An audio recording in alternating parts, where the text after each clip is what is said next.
It's so much quieter these days without everyone around.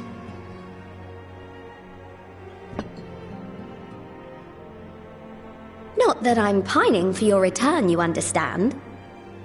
I have my sources, and I know that each and every one of you is doing well and keeping busy with your endeavors. Meanwhile, I'm left with a surplus of free time and the question of how to make the most of it. What about you? Any plans for the immediate future?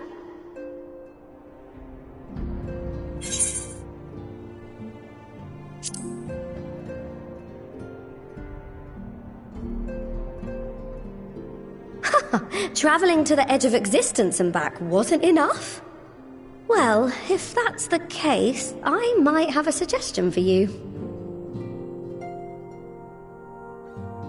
You've fought bravely and selflessly, helping those in need and saving our star from unimaginable threats.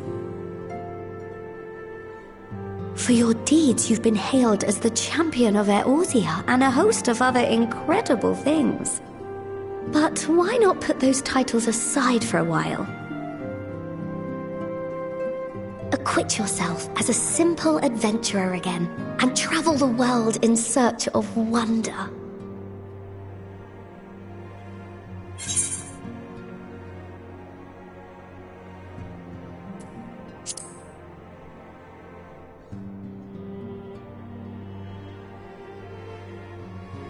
Oh, with so many exciting places to choose from, it's hard to narrow it down. But I believe I have the perfect destination in mind. Thavnair. That's where you should go next. I doubt you were able to squeeze in a proper tour of Radzat the last time you were there. What with the burning skies and rampaging monsters and so forth. And I'm sure Ritra would be pleased to see you. Then there's the bounty itself. The Empire's presence in the region was always a deterrent to exploration. So if you've a mind to sail that sea, now's your chance. Just think of all the new experiences you could have.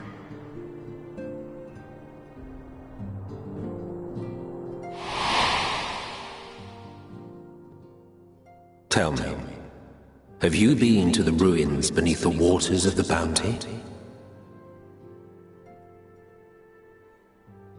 As the bearer of Azem's crystal, you may consider your duty to see at least that much.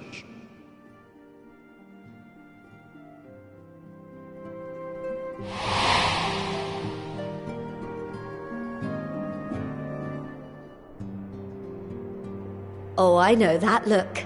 That's an adventurer ready to take on the world.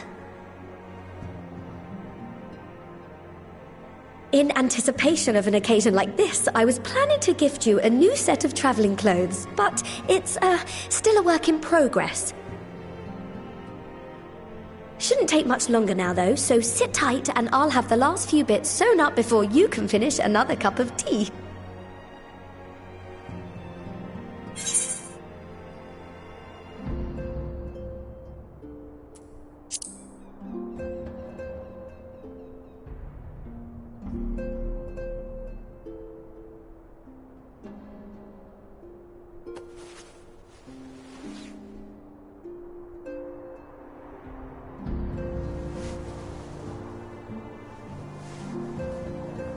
Stitch in here and trim in there. Knot the threads with love and care.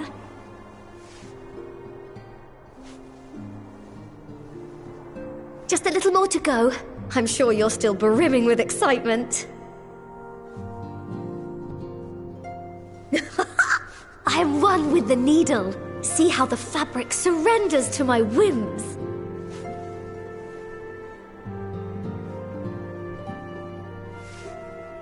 Don't worry, I'll make sure the lining has plenty of pockets for all your little treasures. I swear adventurers are worse than children when it comes to hoarding every feather and leaf and animal hide they come across.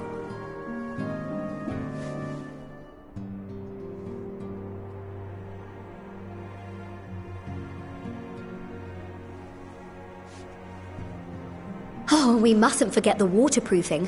Gods forbid you forget to disrobe before plunging into the sea, or a river, or a piping hot bath.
Ah, you're awake.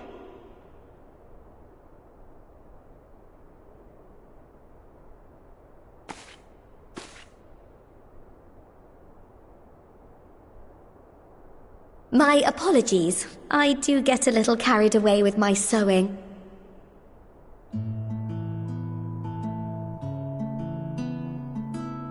You seem awfully cheerful.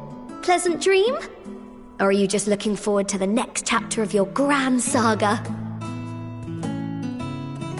Either way, I promise to provide you with new apparel, and so I shall. If you'll accompany me to the Diamond Forge, we can put the finishing touches on your outfit. Shall we?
Ashal, please! You must let me have that treasure map!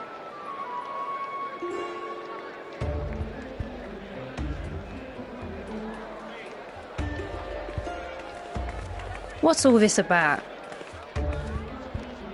My mother and father were slaughtered by monsters. My baby sister, still too young to fend for herself.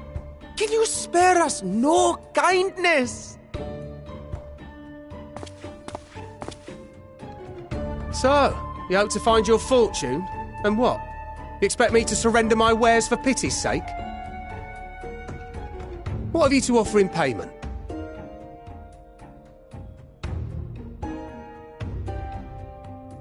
As I thought. Come back when you've more than rags to your name.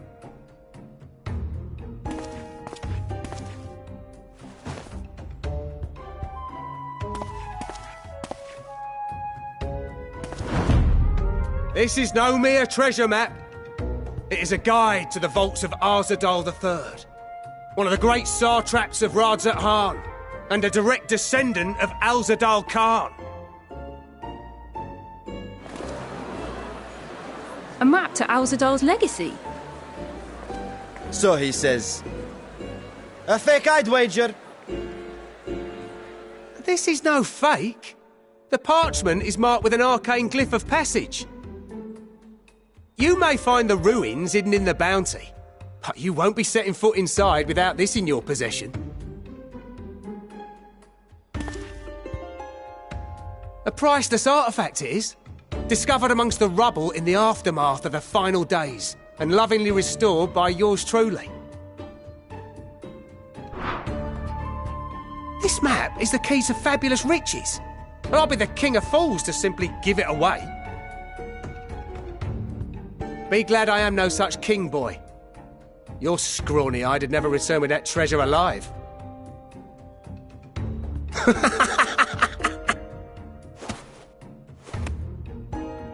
Oh, cruel fate! Why must you tempt me with wealth I am powerless to claim? How I shall envy the one who purchases that precious map! Whatever they pay will be but pittance against the golden hoards they stand to uncover.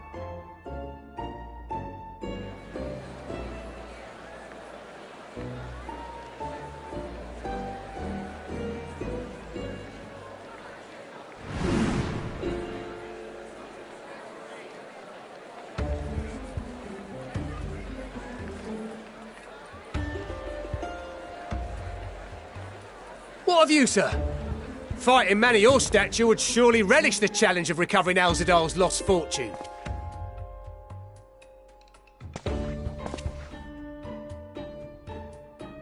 A fortune, you say?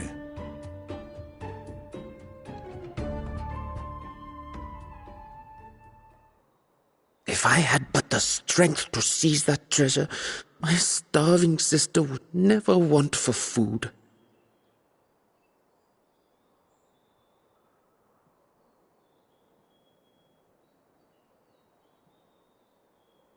I'll take it. Will this cover the price?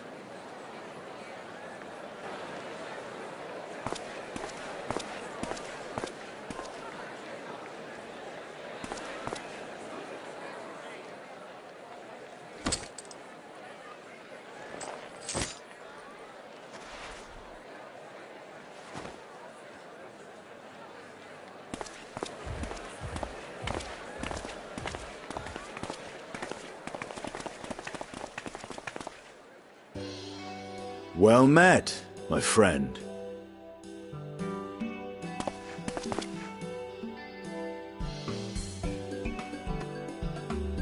Someone is dressed for adventure. But why Favner of all places? Knowing you, I suspect there's more to your plans than sightseeing and shopping.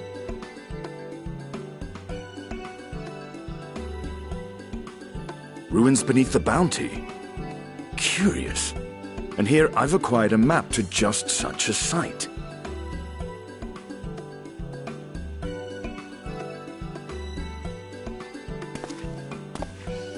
With that sale, I do believe I've earned the rest of the day off. Thank you for your patronage, sir, but if you'll excuse me. You needn't mind us.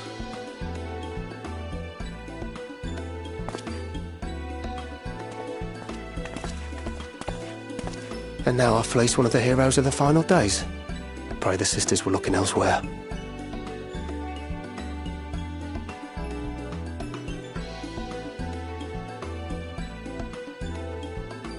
This map may or may not be genuine.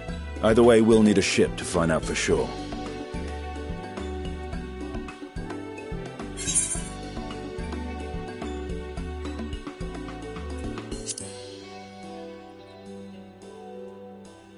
Lest you misunderstand, I seek the treasure not for myself.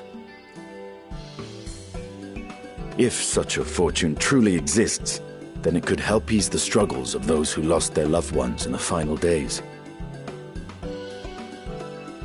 I hope to do for Thavnir what you and Alphino did for the Alamegans when you recovered the Mad King's trove.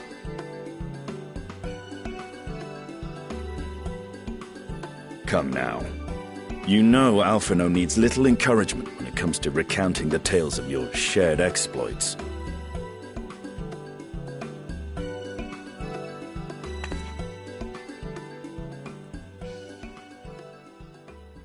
Speaking of precocious lads, that boy in the bazaar was clearly an accomplice of the merchant. Suppose his role was to draw the attention of the crowd and add weight to the merchant's bold claims. Transparent act for the most part. It was not all mummery. The need to provide for his sister rang true enough. Thus, if some portion of the profits end up in that waif's pockets, then I will consider it money well spent, whether the map leads us to the vault or not.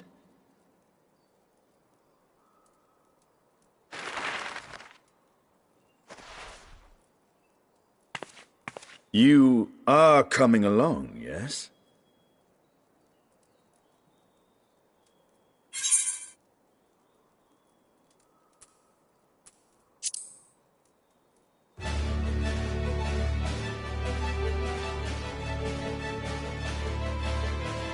I thought as much.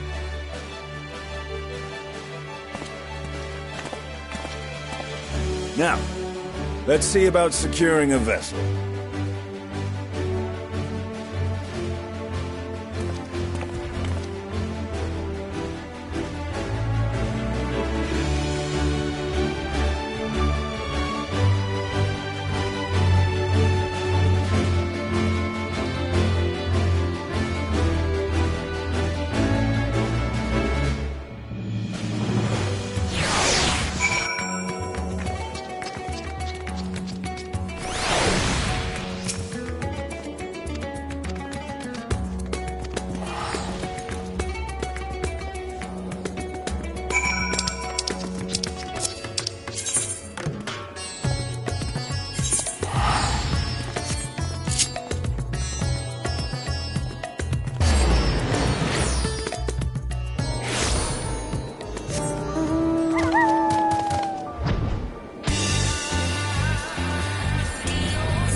Ah, Urgica, my good man.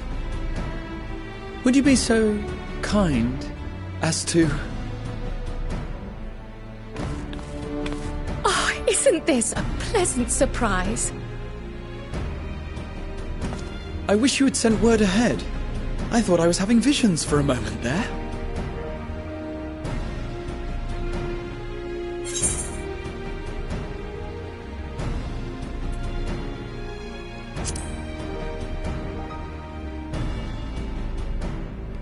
Slow and steady. Raha and I have been compiling old records of the students' activities. We located several accounts in the archives of Numenon and added them to the collection we recovered from the Isle of Vow. And judging by the progress we've made thus far, sorting this pile will keep us occupied for days to come. But what brings you to the Annex, my friend? Surely you haven't come all this way just to watch us shuffle dusty papers around?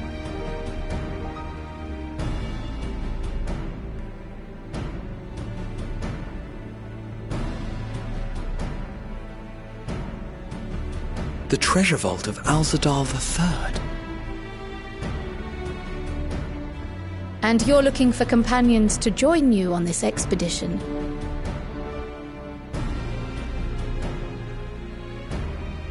I would dearly love to accompany you, of course, but I'm afraid I'm committed to another task, on the subject of which I had hoped to ask for your assistance.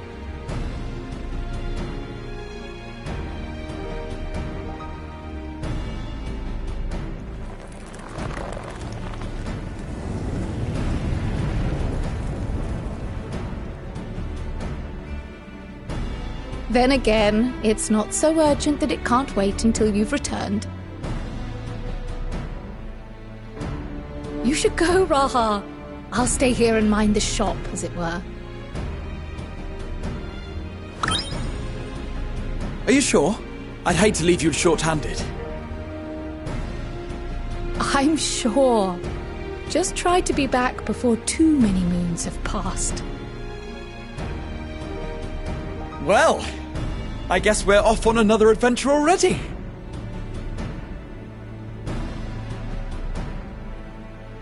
Have you asked anyone else to come along? Then might I suggest we invite your Stola?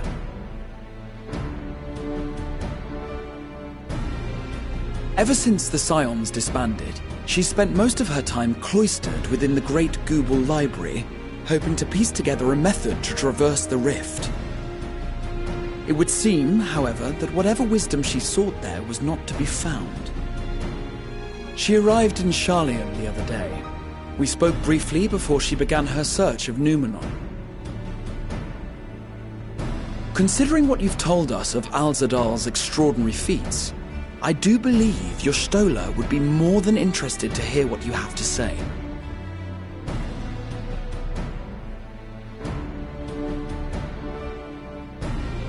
Splendid! Then let us head to the archives at once. Wait, before you go. I have another potential member to volunteer, if you've room to spare. Urianger. He sent the students a request for materials, you see. Treatises on the architecture of treasure vaults and the like.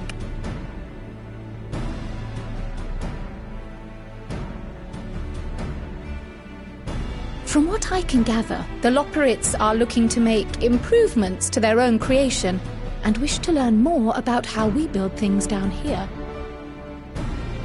So, why not take Urianger with you? Let him study Alzadal's legacy firsthand. None can deny the benefit of seeing something with your own eyes. If our expedition leader has no objections, I say we extend Urianger an invitation once we've spoken with your Stola.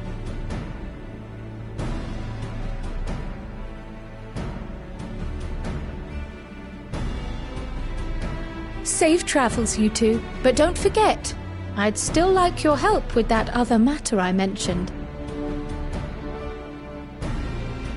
Right. Then it's off to the library.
I've never known your Stola to doze off in the middle of research before.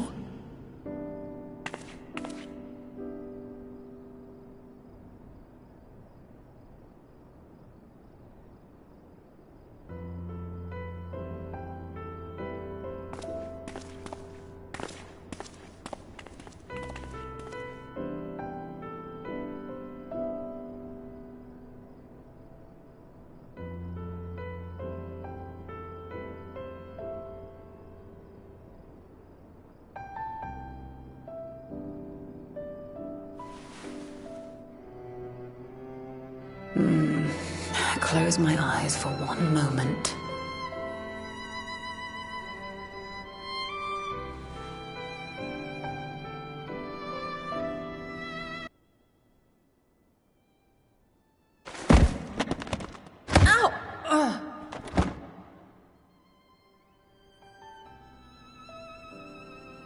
How long have you two been here?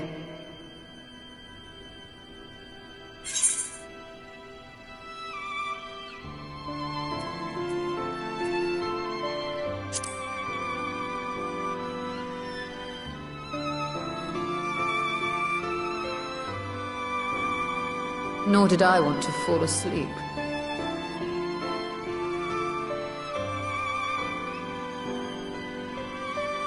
I must have been studying for 2-3 days straight before exhaustion finally claimed me.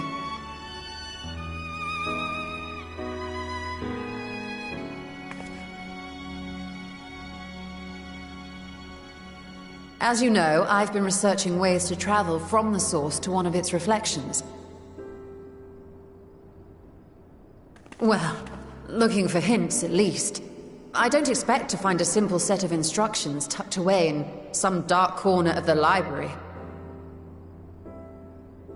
So I've been skimming through the stacks, hoping to uncover even a partial mention of any similar feats in the past. A means to travel between worlds exists, and you can be sure I will find a way to employ it. So I promised Runar. But 'twould seem I've set myself a nigh impossible task. You needn't be so hard on yourself. The leap I made with the Crystal Tower was not achieved in an afternoon. It was the culmination of a collective effort spanning generations. Oh, you think me discouraged? I assure you, 'tis quite the opposite. A daunting challenge and the time to sink my teeth into it. I feel like a fresh-faced student again. A scholar in her element.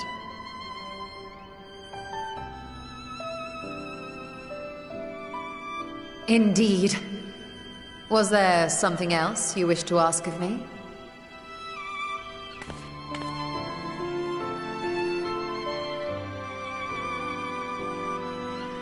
Alzadal is no minor figure in Harnish history, and much is known about his family. But this is the first I've heard of a descendant surviving a trip to another world. If those tales are true, then he may have left behind some clue as to how it was accomplished.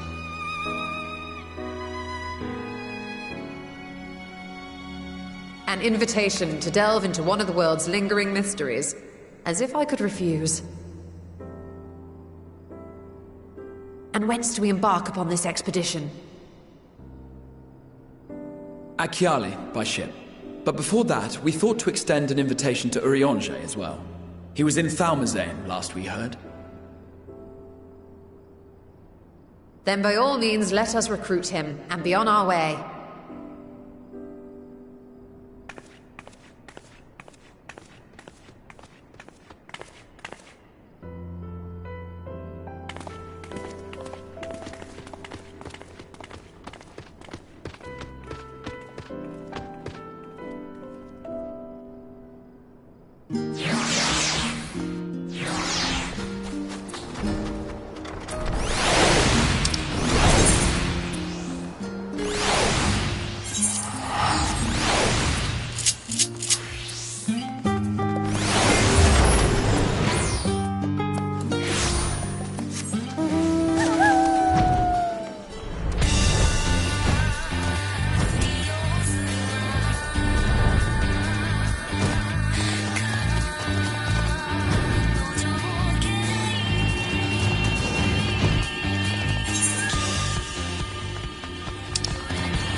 Ah, our illustrious champion. Cloaked in the mantle of the common explorer, fame set aside in thy pursuit of simple adventure. I am told a new expedition is in the offing.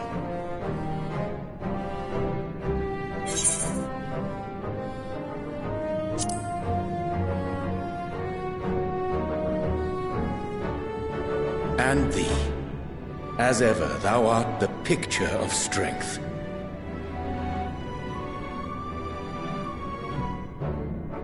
You've been keeping yourself busy, I trust? True to our plan, Thancred and I embarked upon a pilgrimage of sorts, with an eye for gauging the state of those lands through which we passed. Our travels were interrupted, however, by a request for aid from our befurred lunar allies. As you may recall, the Loperids had been seeking new purpose for the moon, another role through which it might serve to benefit mankind. The Forum hath been working to advise them in this endeavor, but I return to offer mine own counsel. And this has what to do with treasure vaults, exactly? Ah, you have learned of my predicament from Mistress Cryle. I know not whence they acquired such knowledge, but the Loperids now stand convinced that adventurers delight in treasure hunts.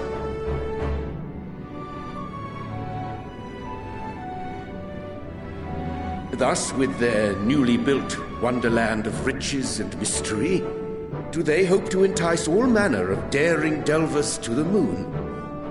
So earnest and innocent was their desire to bring joy to the world that I found myself powerless to refuse them my cooperation. But what of you, my friends? Why are you come to Labyrinthos?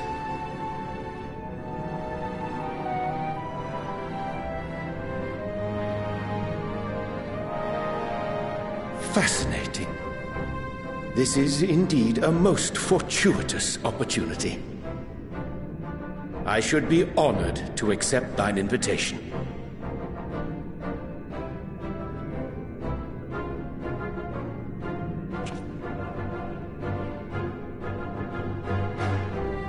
How long hath it been, I wonder, when last our actions were not impelled by fate or desperation?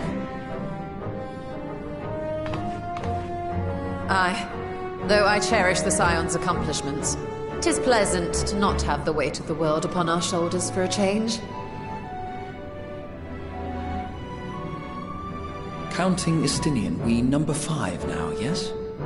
Without knowing what traps or perils await unwary feet, we may be wise to refrain from recruiting others.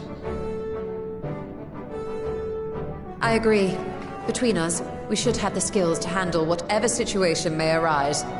Shall we be on our way? What, no time to spare a word for the grizzled old bard?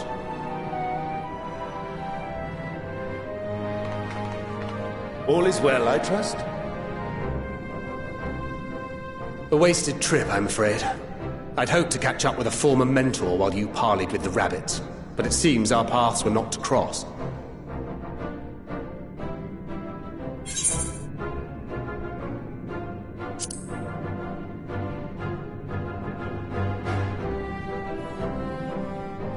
That's because we didn't travel by experimental aetherite. It's astounding what a lack of nausea does for one's sense of well-being.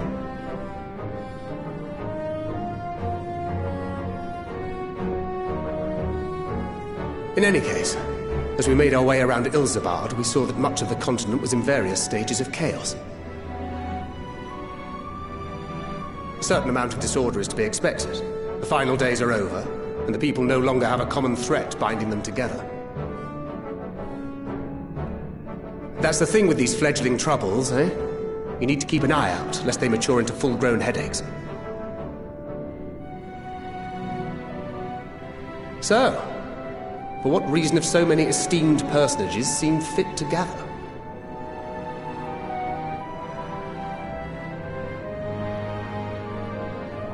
Beneath the waters of the Bounty, you say?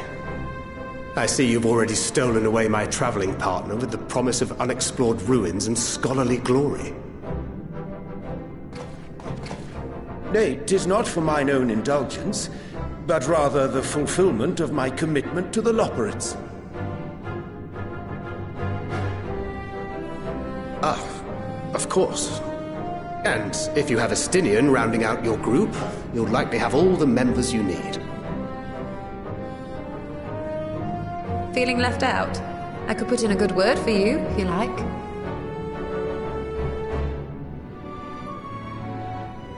We may have been released from our obligations, but I'll never be free of that merciless wit of yours, will I? In all seriousness, 'tis best I sit this one out. Too many former scions consorting with one another might be seen as a cause for concern in certain quarters. I'll return to my usual reconnaissance and scout out the situation in the Far East. Feel free to share if you come across any interesting revelations.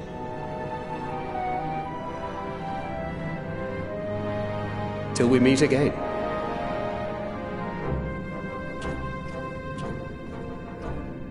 Shall we also hasten our departure? Sir Estinian will wonder what hath become of us.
What have we here? 'Tis not unlike a Hunnish alchemical furnace in design. Well, there is one way we might find out.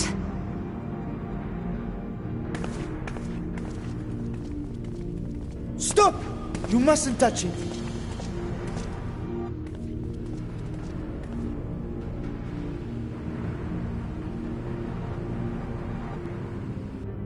Vritra! Oh, my apologies. Should I continue calling you Varshan? You may address me as you wish. My nature is no longer a secret. Still, this is not a setting I imagined for our union. Surely you've not entered these ruins as common looters. Would that we could deny your accusations, but I fear you're not far from the truth. Great Vritra, might we beseech thee to explain the nature of this strange contrivance?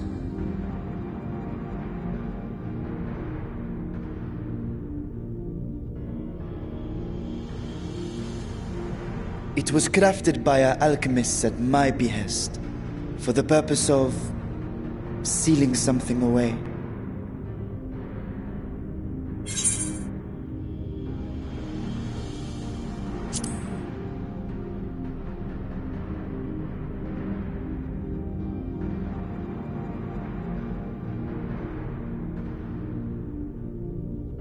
Perhaps I should simply show you.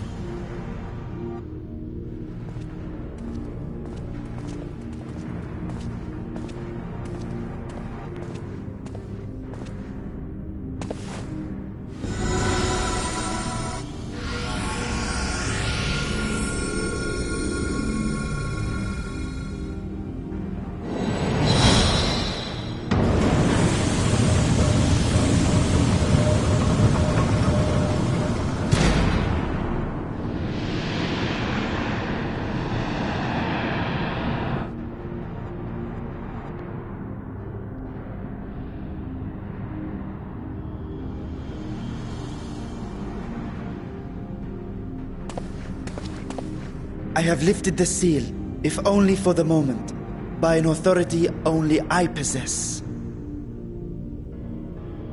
A planar fissure? No, my friend. Small though it may be, this is a functioning gate into the void.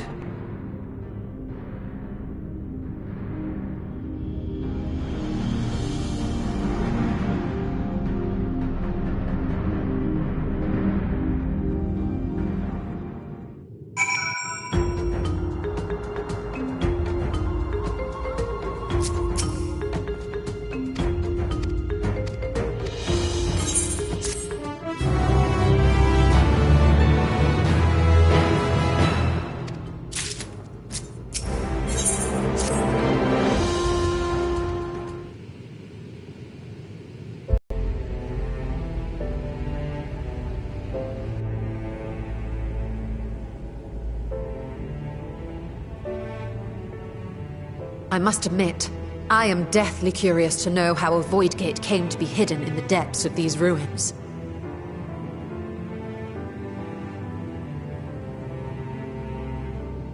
To tell that tale, we must first peer far to the south, and even further into memory.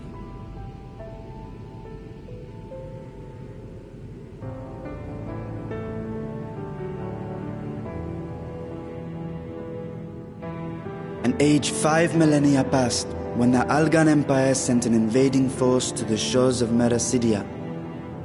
The southern people rallied around the commanding figures of Bahamut and Tiamat, and fought fiercely to repel the would-be conquerors.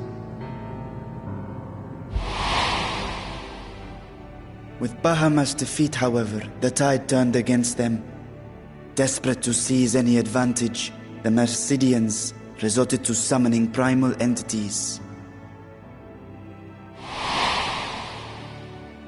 In response, Emperor Zande forged a covenant with the Cloud of Darkness, sovereign among the all-devouring denizens of the Void. Thus bolstered by icons on one side and Void Scent on the other, The two armies clashed in a battle of unspeakable carnage. So much death, so much loss.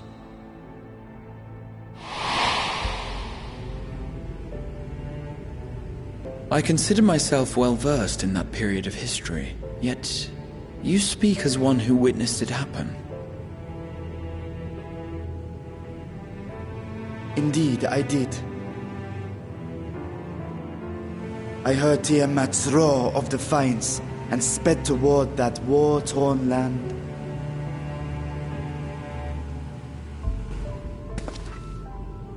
Along with my sibling, Ashdaya.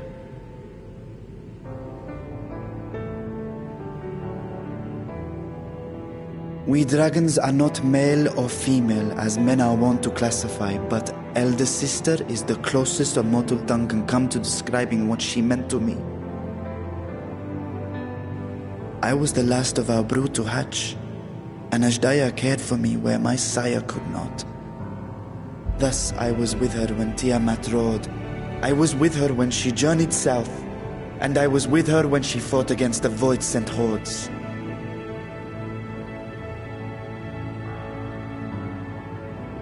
Yet no matter how many of their vile fiends we cast down, more rose from the abyss to take their place. Faced with an unwinnable war of attrition, Ashdaya risked her all on a final gamble. She plunged through the void gate itself to strike at the root of their strength.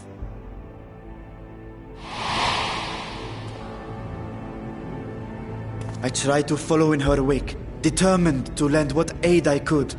But even as I came upon Alag's glittering tower, I saw the rift close behind her. And Ashdaya has been lost to us ever since. I find I must retract my earlier claim of historical knowledge. Nowhere in the Crystal Tower's archives did I see mention of such noble sacrifice. That does not surprise me. To Allagan eyes, it must have seemed as if a lone dragon, driven to madness, simply dove through the gate and did not return. For my part, I spent long years searching for the means to reunite with Ashdaya. Until I could search no more. Until Alag was dust, and the art to open a void gate large enough to accommodate a dragon forever lost. Yet you have the beginnings of a gate right here, under the control of a harnessed device. My discovery came before Radzat was founded. Though I scoured the lands for a method to cross the rift, it was beneath the sea that I chanced to find a natural planar fissure. It was, however, far too narrow to admit a worm's bulk. Only after our city rose upon the rock, and I could enlist the aid of our talented alchemists, did matters take a favorable turn. Their dedication was beyond reproach. Tirelessly they worked to expand the fissure, and after decades of toil, it finally grew to a size that a child might pass through.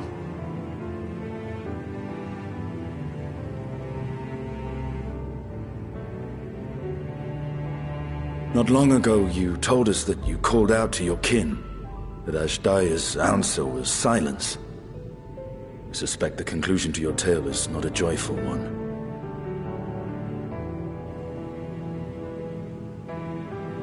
With hope in my heart, I used the simulacrum to cross the threshold. But no, I did not find her. What I found was a host of void-sent, clamoring around the opening they had sensed. 'Twas but a moment, but enough. I had no choice but to retreat and allow the portal to contract once more. The gate was a threat to your people. You had to decide between endangering Razat Khan and abandoning your sister. And you chose the latter. 'Twas not that thy siblings scorned thy call. 'Twas that she was trapped beyond a barrier through which neither roar nor dragon may pass.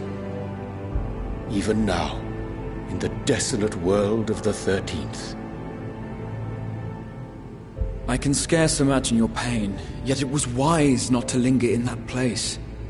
Too long a sojourn, and even a being of your power risks being warped into a creature of the void. You've seen this phenomenon before, when we stepped into the darkness.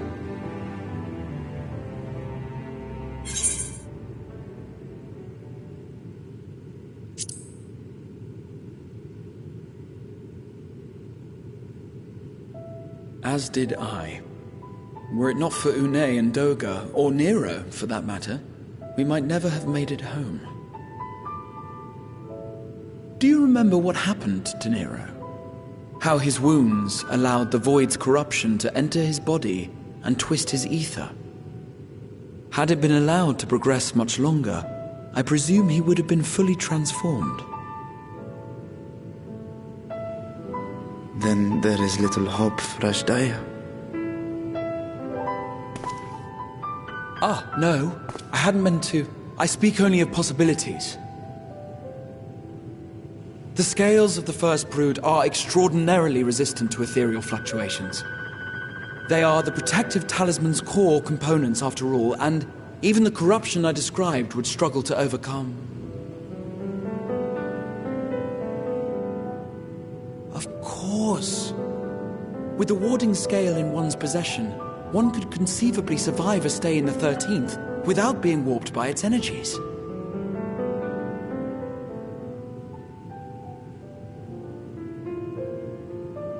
Be that as it may, it is too late to rescue my sister. 5,000 years too late.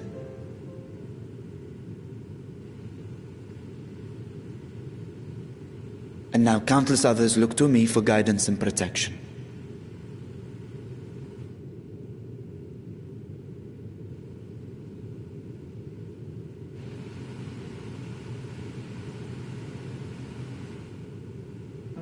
So when I sensed intruders in the ruins, I came only to ensure that the gate remained closed. That, and to secure the treasure, of course.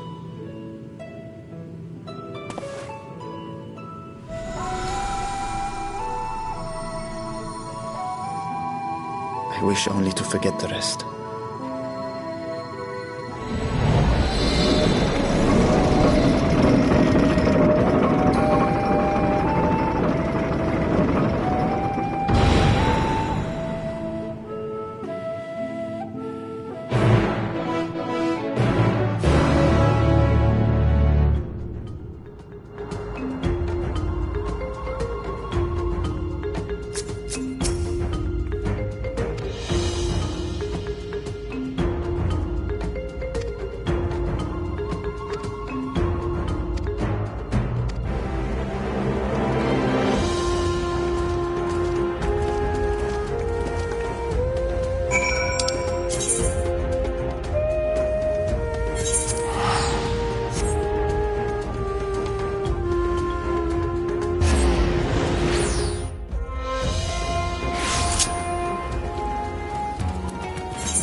I thank you for your attendance.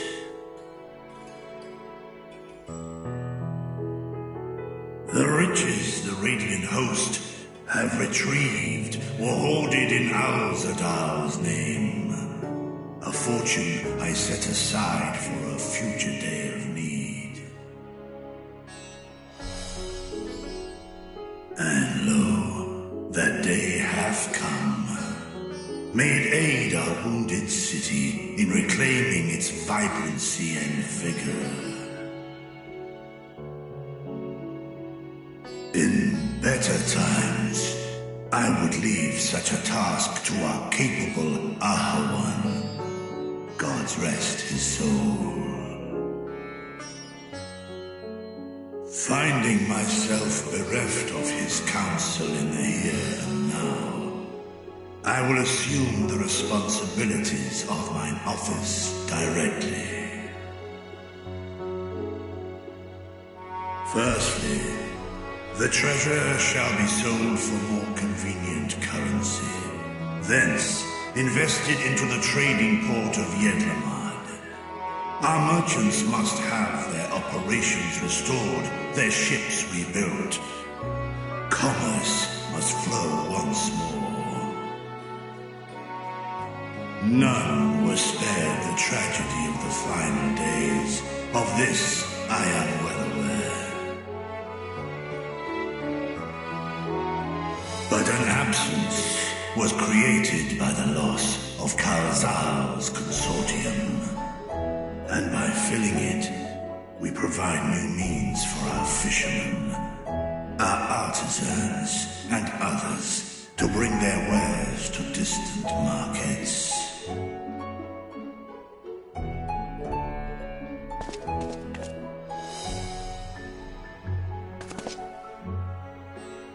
And what of the children who were left without family to care for them? That is a concern which weigheth heavily upon my mind. A simple gift of coin will soon be exhausted, leaving these young souls adrift on the fringes of our society.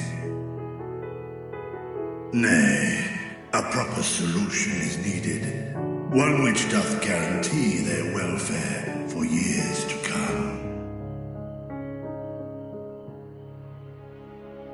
Thou hast surely seen how other nations rise to meet this challenge, adventurer. What dost thou deem the wisest course?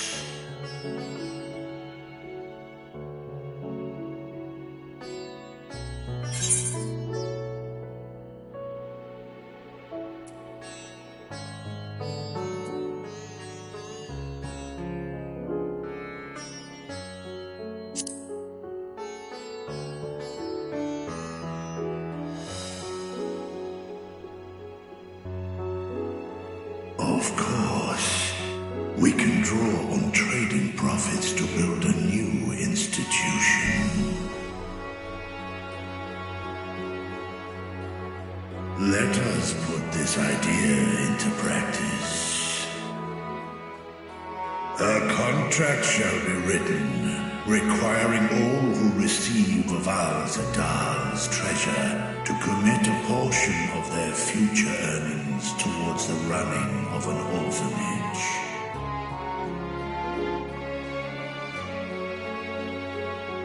Now, such an influential policy is deserving of a worthy name.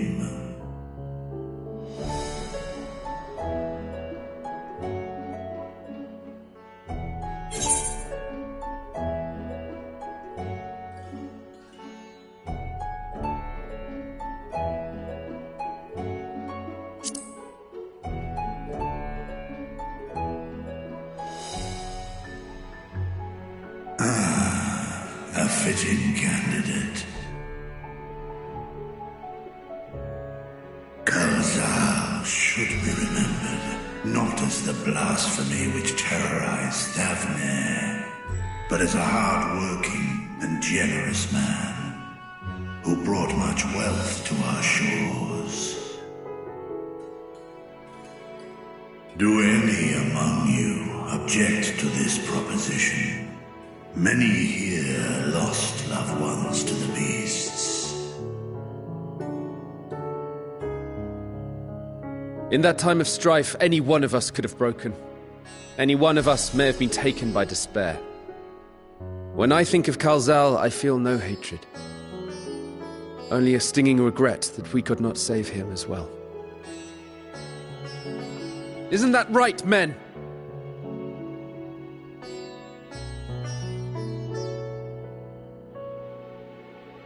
This bodes well for that boy. Mirad, was it? Perhaps he can cut ties with that shady peddler.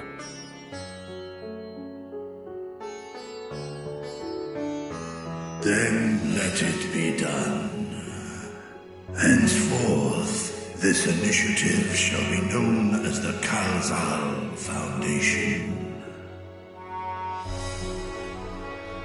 Nabdeen, thou art to assemble a patrol and ensure that no child in this city liveth in squalor.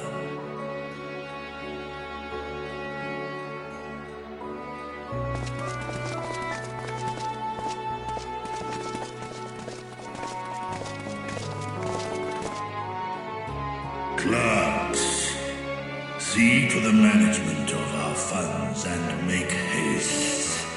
Our citizens must not suffer a day more than is necessary.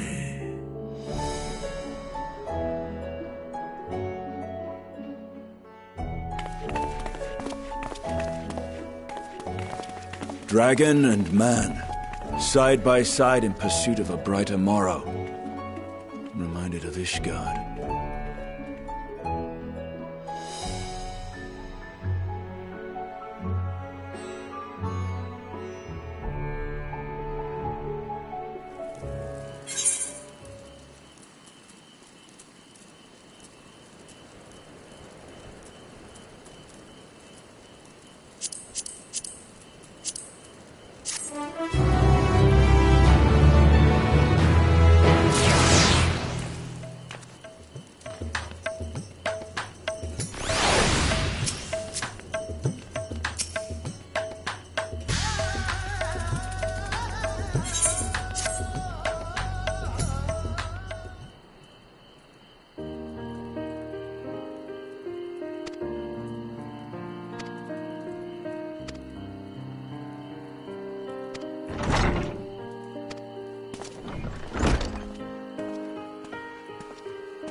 Right, here we all are.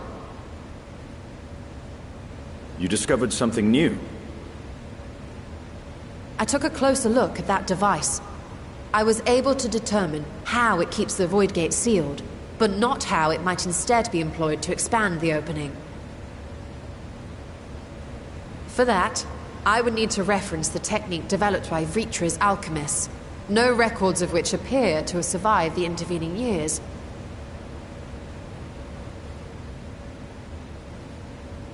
We know this, so why have you sent for us?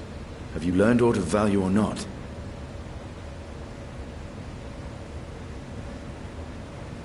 Patience, good sir. One must introduce the subject before launching into specifics.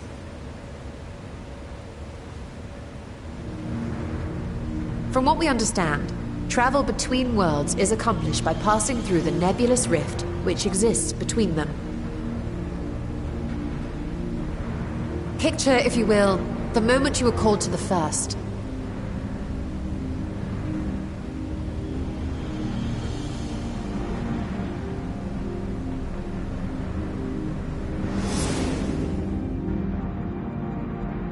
You touched a focus of some kind to help the Exarch pinpoint your location. His summoning spell then channeled the energies of the Crystal Tower to begin your journey to his world.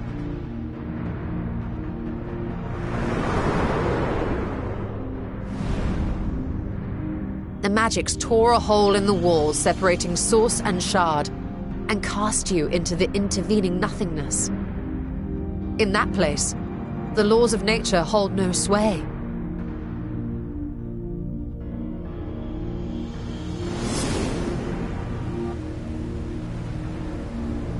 Yet even through this realm of temporal and spatial instability, you were borne safely to your destination in the first.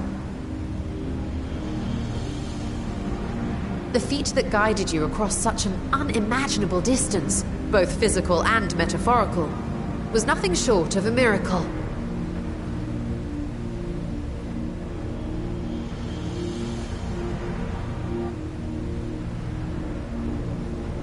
Then what of the many Voidsent found in the source? Who guides them here, and how? An excellent question. Though there are several methods by which the Void's denizens might intrude upon our world, the rituals of summoning are the most typical. For example, let us consider the Gargoyle, a creature of middling power.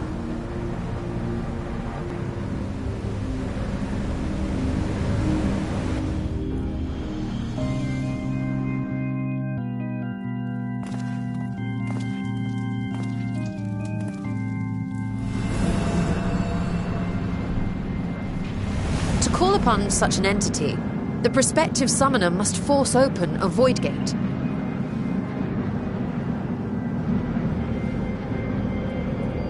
The portal lasts but a moment and is relatively small, allowing only an imp or other lesser being to squeeze through with their physical body intact.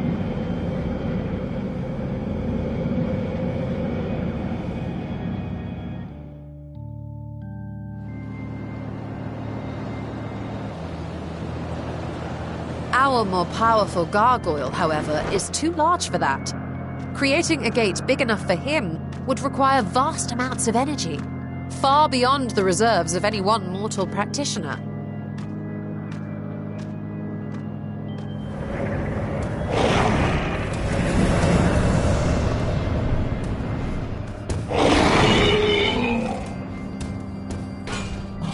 Instead, 'tis far more common to bring over only the entity's soul.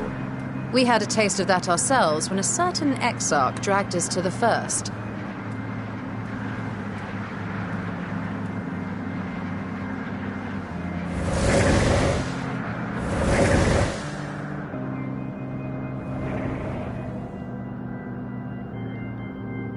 And just as our bodies remained in our world, the Voidsent's physical form is left behind in the 13th.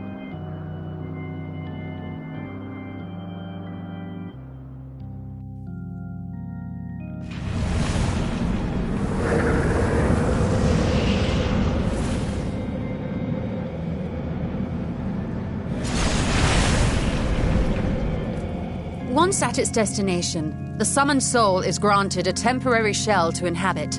In the gargoyle's case, a stone effigy has proven a suitable vessel.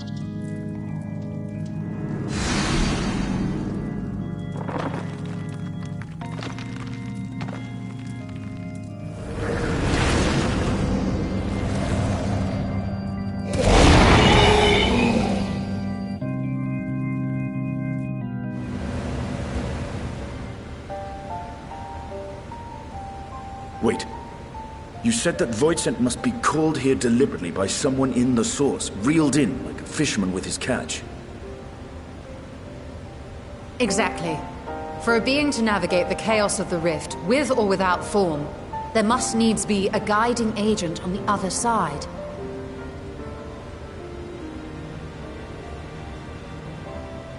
When the hordes poured forth from Alag's Great Gate, it was the technologists who drew them through. Though to my knowledge, planar fissures are in essence natural passages between our world and the void, which require no such guidance to traverse. Why is only the boundary between the source and the 13th so fragile? So much so that it often tears open of its own accord. I believe solving that mystery is key to understanding travel between the source and its reflections. And how do you intend to get your answers? No. The danger is too great.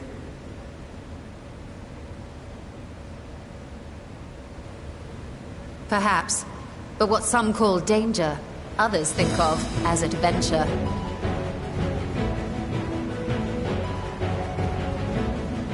Were you not listening to my tale?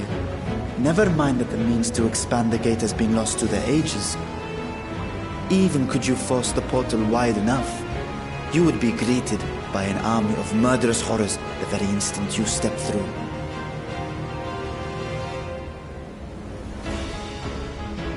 I assure you I was most attentive.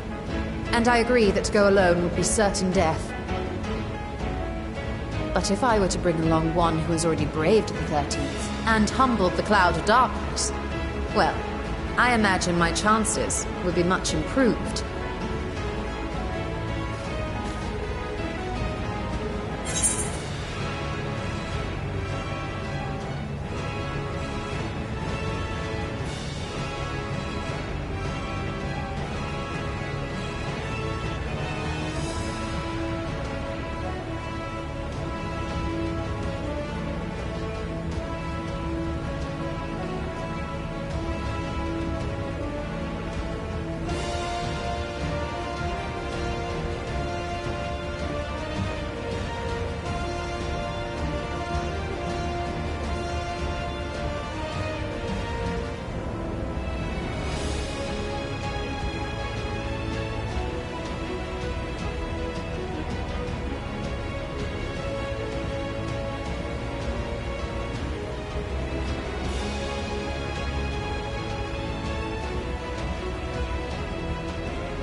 I had a feeling you might say that.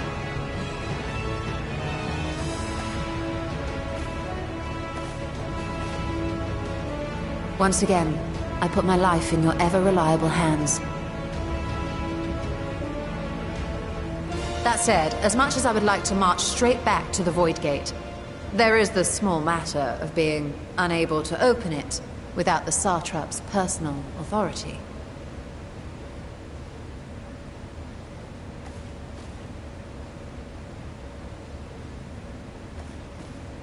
As I've said before, I will grant you and yours any boon you choose to name, provided it does not endanger my people. You have my word that we will take every precaution.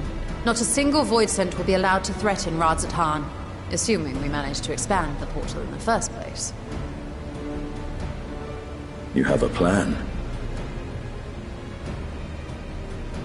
Actually, I had hoped you might help us with that. I presume the alchemists you retained supplied you with some explanation of their methodology. That they did. House Daymir was overseeing the project. Daymir. Ah, yes. The family associated with the great work.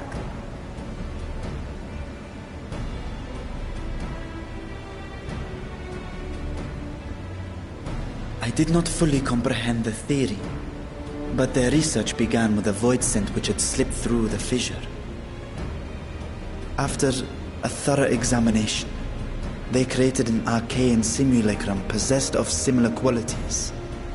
A man-made Voidsent, if you will. It was apparently indispensable in their efforts to enlarge the gate. A man-made Voidsent?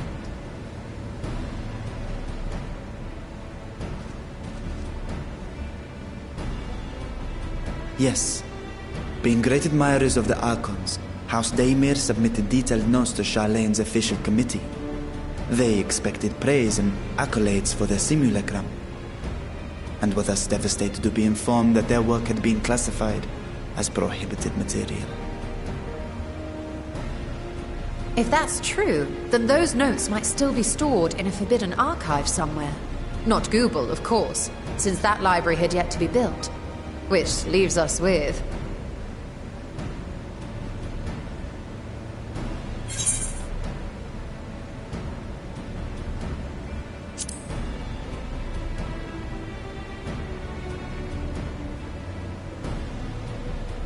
Yes, it may very well hold a copy.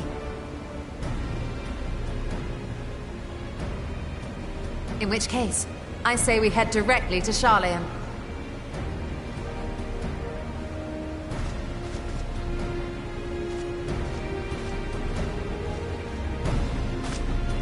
Unless you anticipate needing help to reach the high shelves, I see myself being of little use.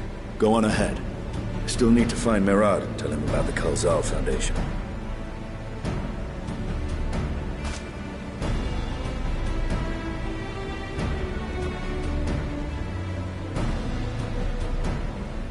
Let us be on our way as well.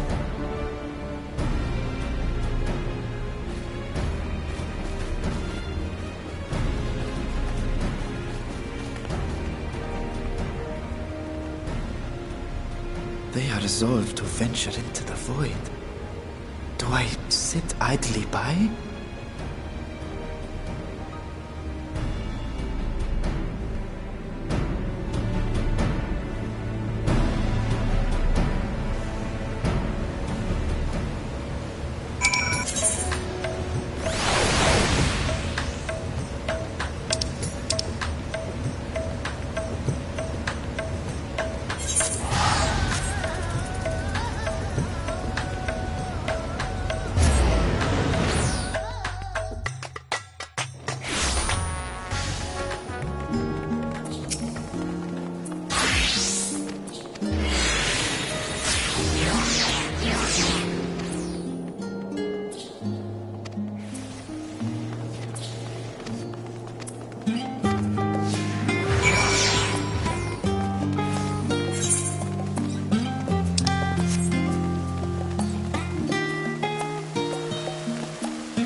If House Damia's notes are to be found anywhere, it will be here.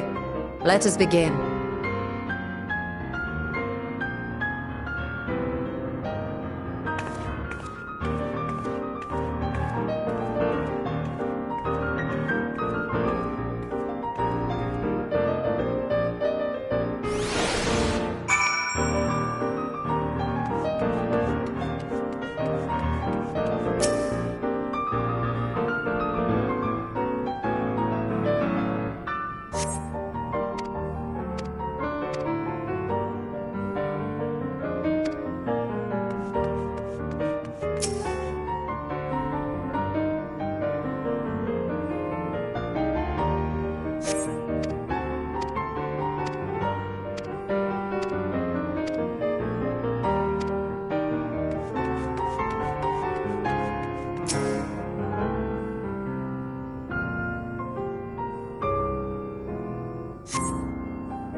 Yes, the ether signature is unmistakable.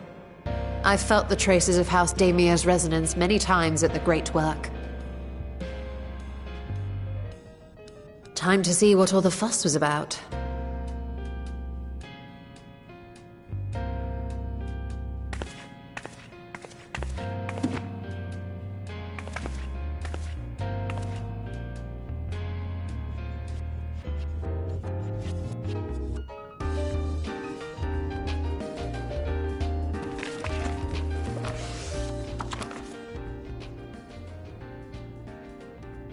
Among the ranks of the Voidsent, there exist entities with the power to call forth their brethren from beyond. The species known as Atomos, however, is uniquely prodigious in this regard. From its distended maw, it can expel an endless procession of void-born creatures, a talent which sorely tested the Radiant Host in its battles against these abominations.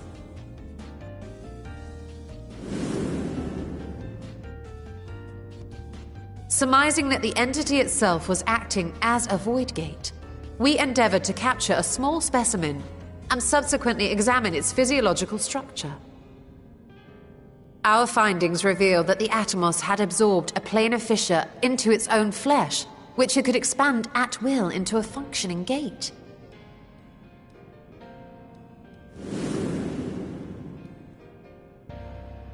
Upon further analysis, we identified an ethereal wave pattern emitted during this process. A pattern we were able to emulate by passing crystal-stored ether through a specially designed prism. We proceeded to embed said prism into an arcane simulacrum, thus completing what we have dubbed our artificial Atomos.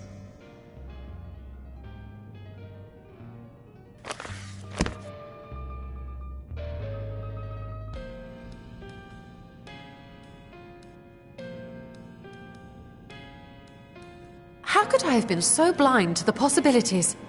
This species, not to mention its ability to summon Voidsent, has been discussed among academics for years now. Just before the advent of the 7th Umbral Calamity, we received reports of Atomos sightings from every corner of Eorzea.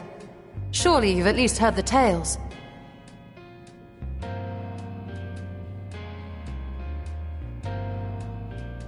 And still, House Damia went and built a mock Atomos of their very own. I'm not surprised the Archons consigned their work to a restricted archive. It was no easy task, but at last we've unearthed the volume we've been searching for.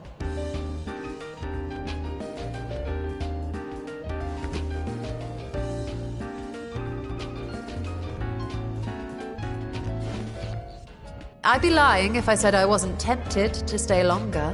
See what other forbidden titles might be lurking on these shelves.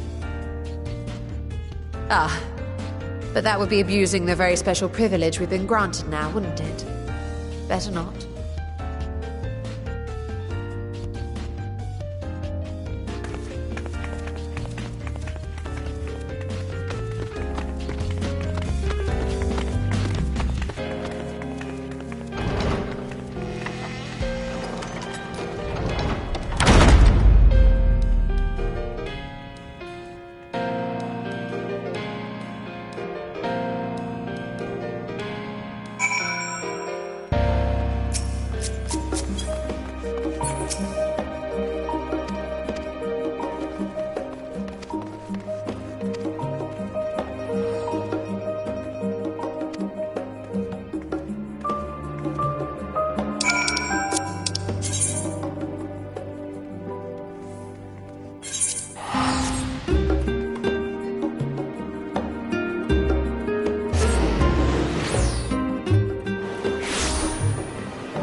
The ruins alone were impressive enough, but I never dreamed such a treasure lay hidden in the depths of the bounty.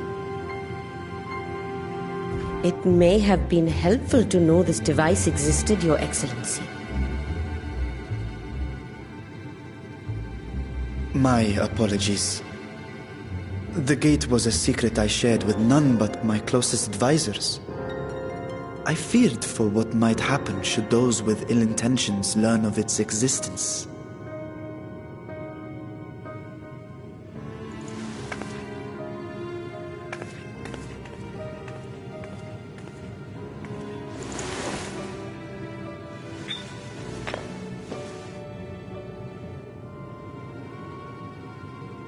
What is it you're doing now? There's something I wish to verify. The NOAA reports claim that a short stint into the void carries little risk of etheric imbalance.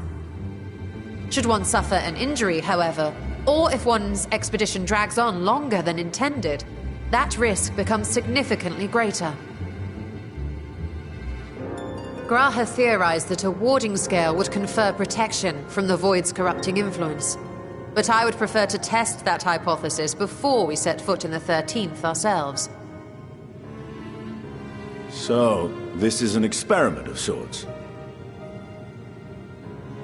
Yes, an experiment. Tell me, how would you go about testing the efficacy of the warding scale?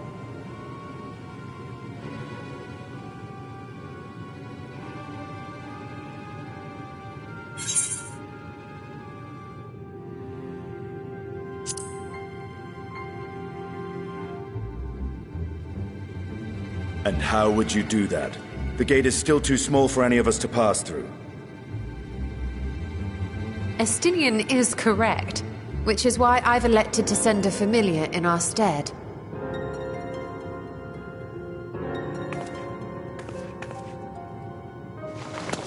Now, a lowly imp can navigate a fissure, no matter how narrow. Which means an arcane entity of similar stature should be able to manage the same. I hadn't wanted it to come to this, but no other familiars will do, I'm afraid.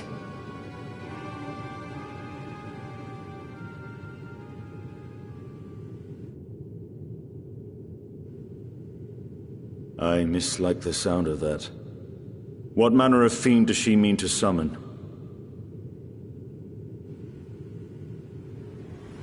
From ocean rise and cloudbank form, from mountain spring and rainfall storm, from river flow and life be born.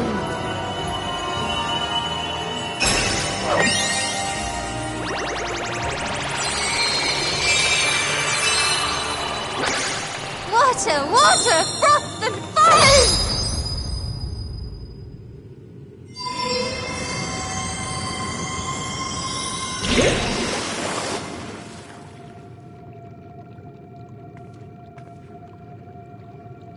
Ready your arms. I fear she's been possessed. Oh, come now. That was adorable.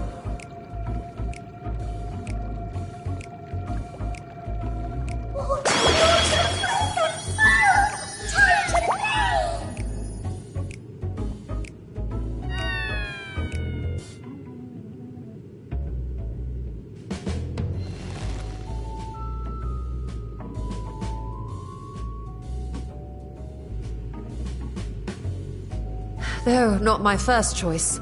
These familiars I conceived of as a child have the best chance of fitting through the gate. I only wish my younger self had considered a more dignified ending to the creation ritual.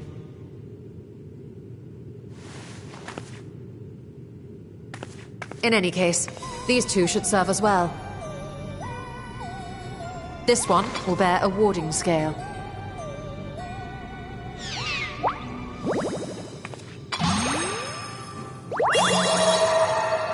And when they return from the 13th, we can observe how the talisman, or absence thereof, has affected the progress of the Void's corruption. If I could impose upon you to open the gate. Your Excellency? Ah, yes, Of course. We should also be wary of void scent slipping through while we conduct our experiment. Estinian, you are to keep Nidana safe from harm. As you say. You had best be on your guard as well.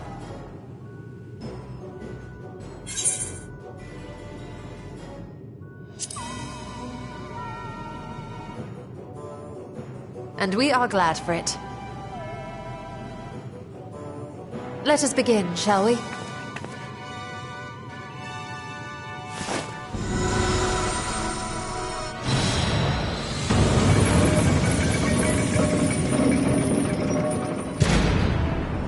Nixies, into the void.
I think we've waited long enough.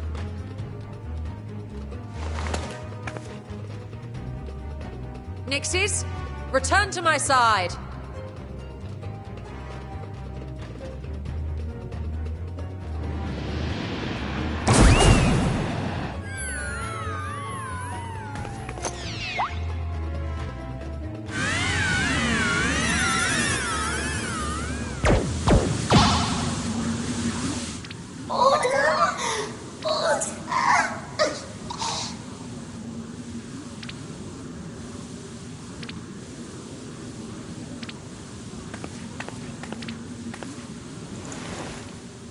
Thank you, little one.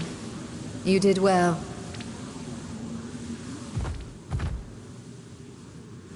Oh, the poor thing.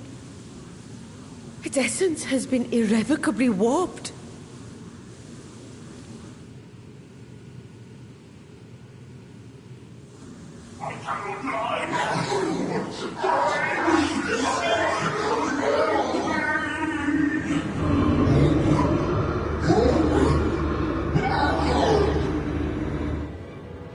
We're out of time! I must reseal the Void Gate.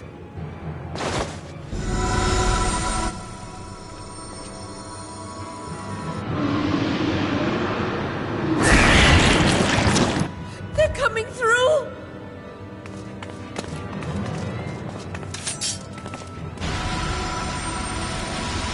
In the name of Alzadal III, I bar this door unto the void!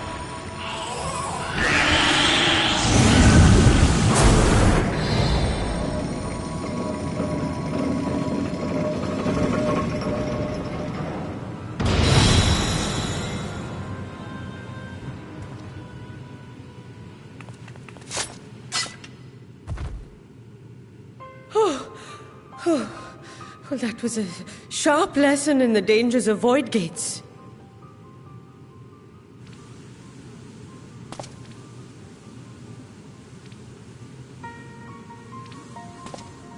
And what of our experiment? I'd say the results speak for themselves.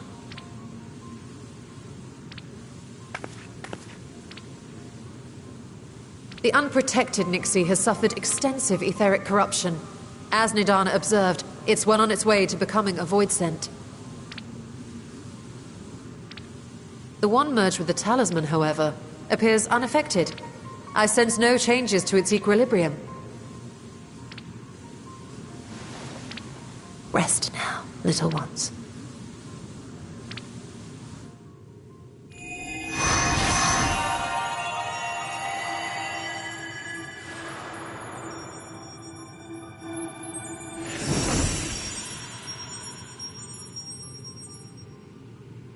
Graha's theory was correct then. So it would seem. But while our second familiar was untouched by void energies, the talisman itself shows signs of degradation. It was, of course, originally designed to shield the soul from primal tempering. It stands to reason that etheric corruption of a different sort would affect it differently. We may need to modify the warding scale's design to account for the 13th's uniquely unstable ether. You've said much of the Void's instability, but my imagination fails me. What manner of place is this broken world? My apologies. I forget that not all of us spend our days sequestered in dusty archives.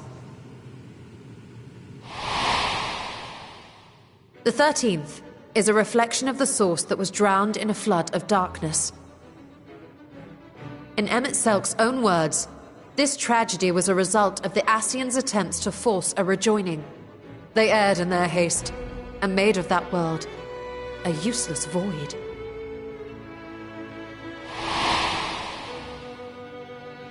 You remember Una Kalhai, the unusual child we met during our troubles with the Warring Triad. He explained the fate of the 13th thus. The champions of that ill-fated world used the stone known as Auracite to contain the power of primals. But those self-same heroes were gradually corrupted by the Auracite's bleeding energies, transforming into fiends with an endless hunger for ether. By the time anyone thought to oppose them, Light's strength had grown too feeble, and the balance of the 13th tipped into eternal darkness. And what of your own experience? Will you tell us of what you observed during Noah's expedition?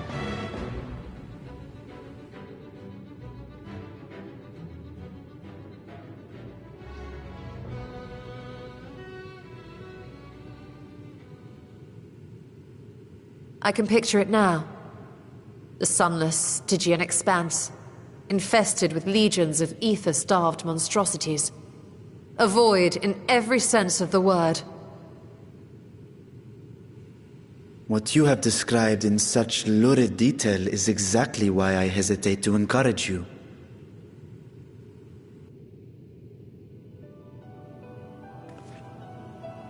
Worry not, great Vritra. Our journey into the 13th is but the first leg of a longer voyage. A voyage that shall lead us to other reflections, to new mysteries and discoveries. And I mean to be there every step of the way.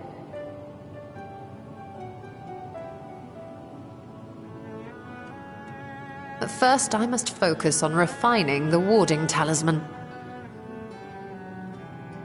Then I can begin work on constructing an artificial Atomos. Or I could, if I had the relevant manuals to hand. Might I be so bold as to request access to the Satrap's family archives?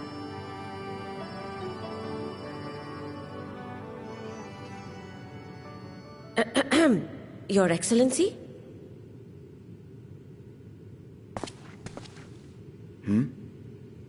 Oh, yes. That can be arranged. I will speak to my officials upon our return.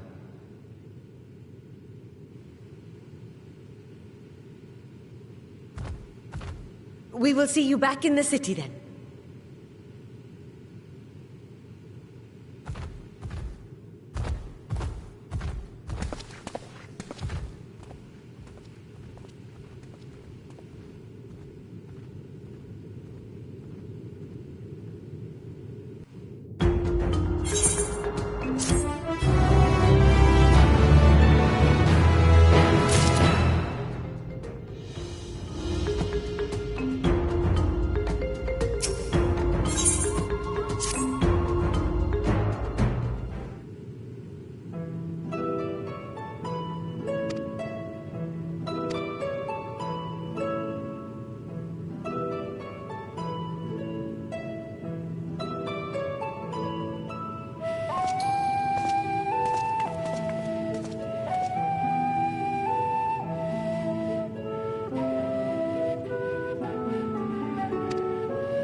Estola! The adjustments are going well, I hope? 'Tis a lengthy process, but the end is in sight, yes. That's wonderful news. I myself had some good fortune searching through the Satrap's private records.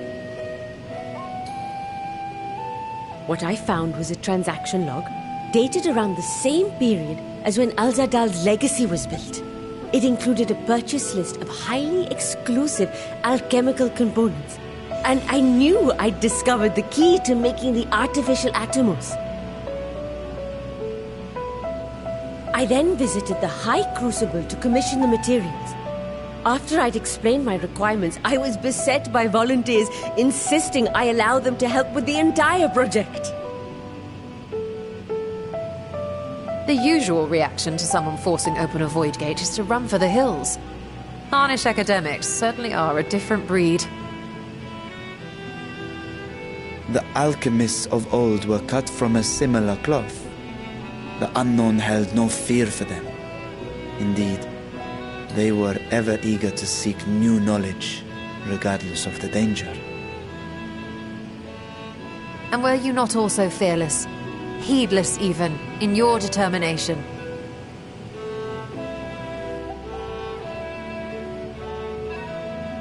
My sire entered his dormancy before I was hatched. And so it was Ashdaya who kept my eggs safe and warm. It created a bond between us. Even long after I learned to fend for myself, I rarely strayed from her side. She was my guardian, my sister, my dear companion. And not a single day passes that I do not mourn her absence. No matter how deep the darkness, I would not surrender my search. I promised myself the time would come when we would once more take to the skies together. But I am satrap now. The Radiant Host is here to serve, Your Excellency.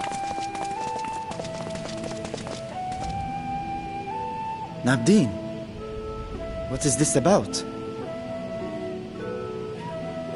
Sir Estinian told us of your predicament. For centuries you have protected Radzat Han, never showing your true self, hiding behind a curtain and living only in service to the people. Your dedication meant more to us than your deceit, and so did we accept you as our rightful ruler. After all that you have sacrificed for this nation, did you imagine we would begrudge you your heart's desire? We survived the final days. We are a strong and proud people. We, the Radiant Host, will keep Thavnair safe in your absence.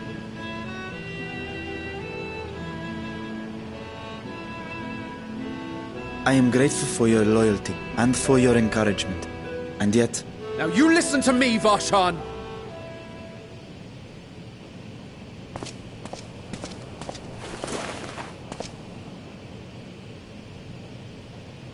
You are wearing that face, after all. As I have told you before, you are a little brother to us all. And if you are family, then so too is your sister.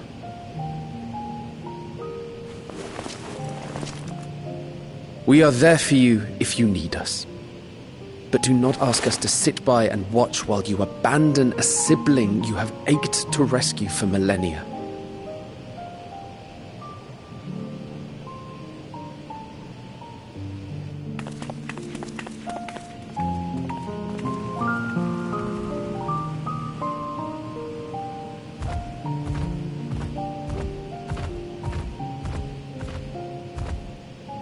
We will succeed in opening the way. It is only a matter of time. All you need do is prepare to step through to the other side.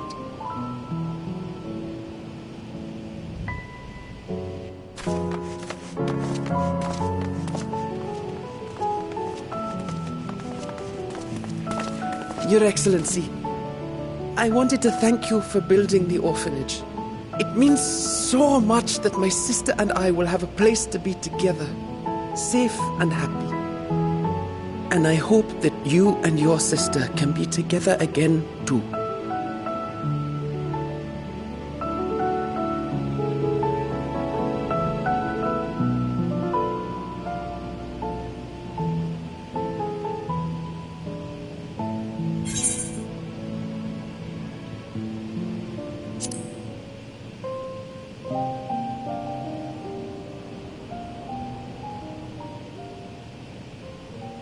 Take heart and protect them well.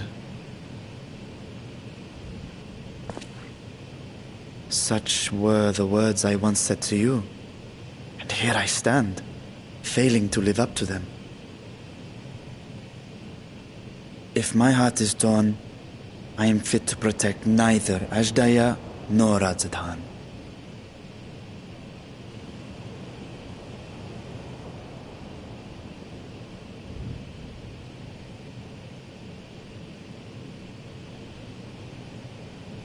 My people, I have come to a decision. Vashan will depart Thavne for a time. My dragon self will remain in the palace, but only to conduct the satrap's most essential duties.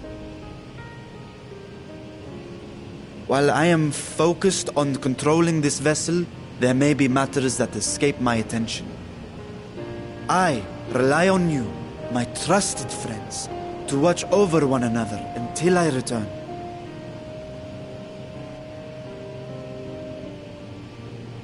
Take care and fair fortune, little brother. Many tears would be shed should you come to harm.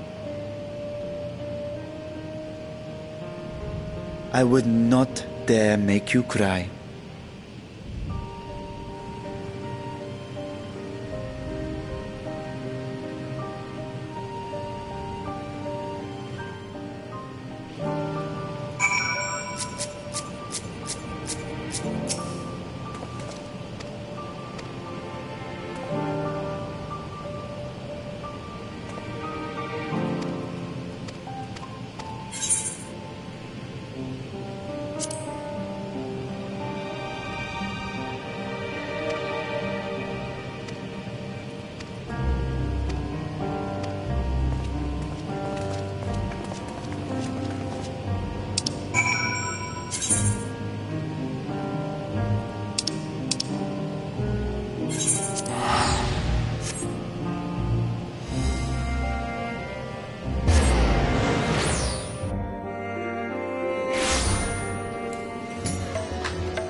this world, bereft of saviors.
What?